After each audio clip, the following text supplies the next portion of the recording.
At a loss for words, honestly. Congratulations, Joey Flashwolf, still in there, but Cloud9 is out. And it started, or it ended rather, the way it started for Cloud9, although it didn't look like it in the mid-game, because, again, that tower dive that was questionable in the beginning, it's just very un-Cloud9. Now, we thought that the winner of this game, at least personally, would be the one coming out ahead in the laning phase. And Meteos on the Rex that really was showing that he knew how to play the champion and was just really snowballing the lanes for Cloud9. But when it came down to closing the game and acting as a unit out of the laning phase, it just was not there. The engages, the teleports, trying to combo them with the engages. Now, Gnar actually managed to purchase the cooldown reduction on the flash and the teleport, signifying that perhaps there's a little more synergy there that we may not know about. And it's a lie. It wasn't there.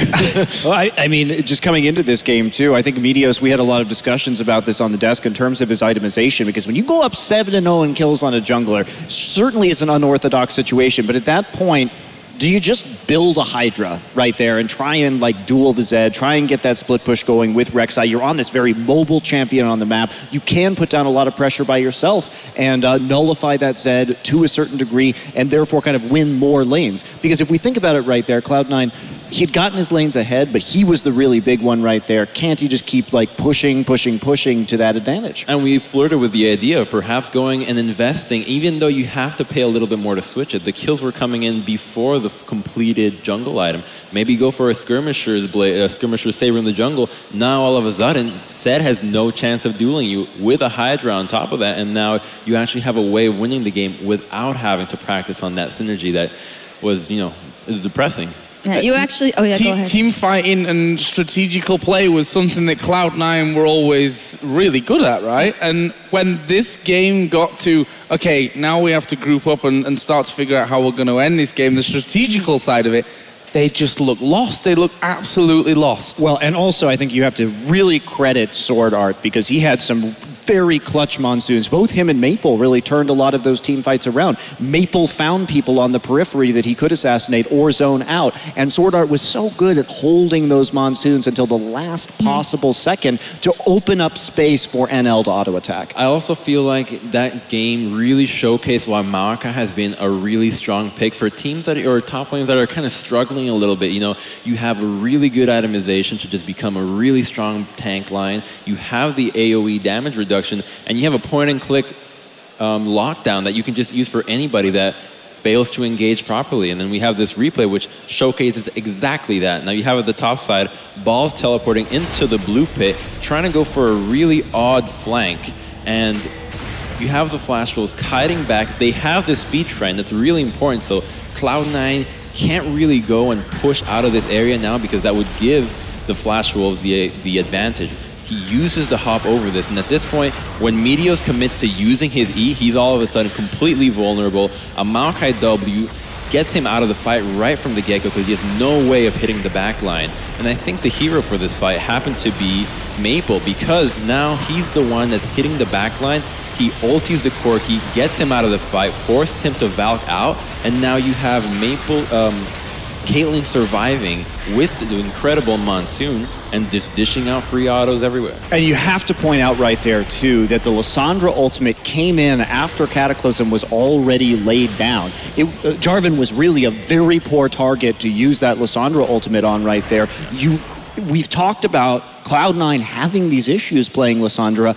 Balls hasn't really shown up on it. High hasn't shown up on it. And you have to be better in the late game about selecting targets. Obviously, it's not a skill shot, but it is critical that you get it on the right person. With Jarvan already landing all of his AoE, popping out of the Cataclysm, they had great zone for Caitlyn. It could have been held longer. Yeah, we were discussing the Caitlyn pick before, and I also saw Candy Panda tweeting that it's not so good early. We've seen it a couple times here. What if it was all thought through from the Joey Flash Wolves? They knew that Cloud9 wouldn't be able to close it out. They had looked at that first game, and they wanted to go for that, Monty.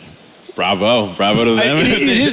Caitlyn is a good pick if you can get over that power trough. You know, we talk about it in the early game. You can get the fast push down. You can harass people out of lane. But then she just enters this very extended fallow period. But I mean, 6-item Caitlyn is still a 6-item Caitlyn. You're going to be doing a ridiculous amount of damage at that very long range, and that's what we saw. Yeah, we did. So they pull it out here, and let's go over to Chover because he's got Steak with him for a post-game interview. Thank you, Shox. And I am indeed here with Steak. I'm very excited to stand next to Steak in his beautiful hair, but congratulations are in order for winning that losers match and staying in the competition here in Group A. So congratulations. How do you feel?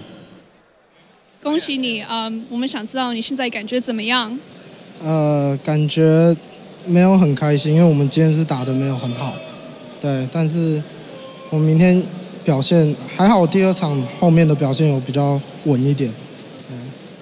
So at first, I'm very happy that, but at first we had a lot of mistakes that we made, but we're still really happy with our win today. Sounds good. You should be. And yeah, let's talk about that first game a little bit. The first game seemed a little bit rough for you, and especially for you on NAR. There seemed to be some team communication issues with your teleport, and you guys looked just a little bit dazzled by your opponent's SK Gaming. Just what were your talks after that game? How did you recover from that match? 你第一场玩那儿的时候可能有点沟通问题，可不可以给我们分析一下，你是怎么做什么样的改变才能恢复状态？因为我们第一场只是输给是我们输给我们自己，因为我们打不好，所以第二场我们基本上都知道我们应该会赢。Okay, so we learned a lot of what we had to do from our first game, and so we made a lot of changes because of that. Well, sounds good.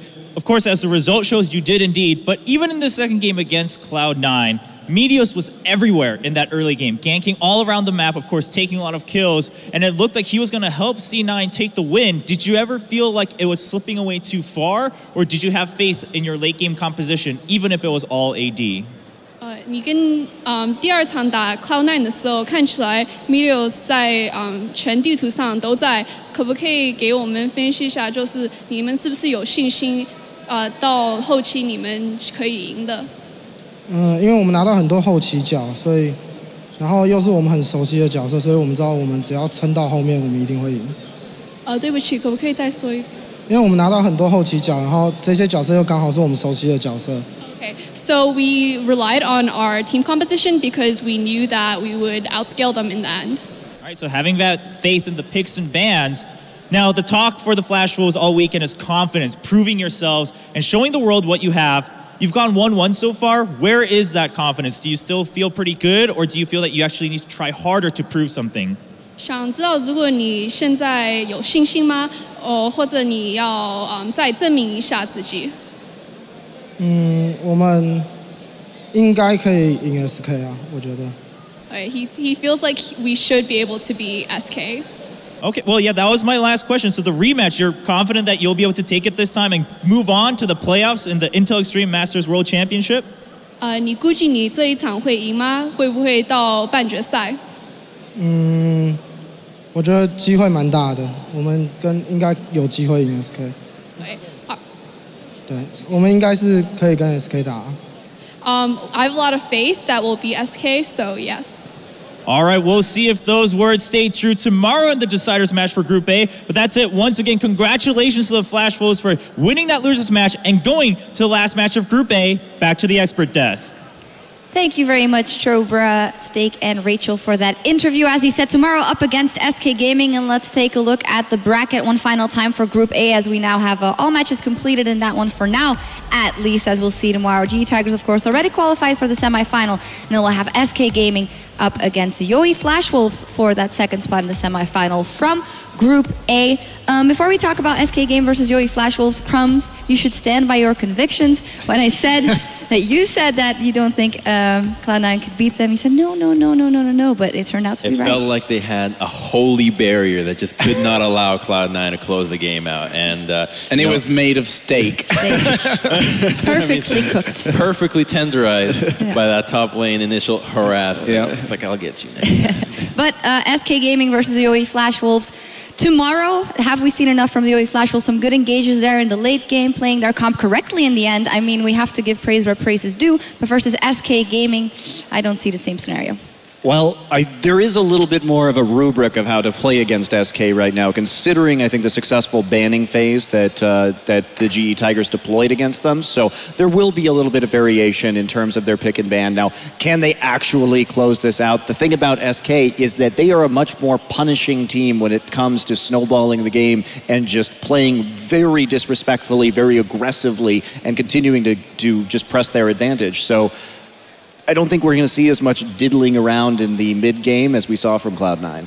I do think it's going to be a closer match than the first time around that we saw the Flash Wolves versus SK, just because the one dimension that SK seems to be playing at, and with a proper ban phase, as we saw the GE Tigers use against them, it really hindered their ability to kind of play that same style out, particularly the Annie from N-Rated, which by getting the Lulu out of the picture, then all of a sudden you no longer have the ability to protect your AD carry and really just drop the whimsies on any assassins trying to get into the backline. Yeah, and that's a big thing as well. I actually saw N-Rated outside and pretty devastated actually after that loss, and that makes me think, you know, how strong mentally here are SK Gaming. Obviously they've already shown the flaws. They've played here today like they play usually in the domestic league, which kind of points me to say, if they're just playing one style, you've got to be able to counter that style. And yes, they didn't do it today, but maybe tomorrow with the right amount of watching that game back, watching the G Tigers back, and watching maybe some LCS games back even, maybe they can pull that one out. Yeah, we will see tomorrow. That's it for Group A, though, when we're on the cusp of breaking into Group B. And to prepare us for that, we have Cho on stage with Edward and Mad Life. That's right.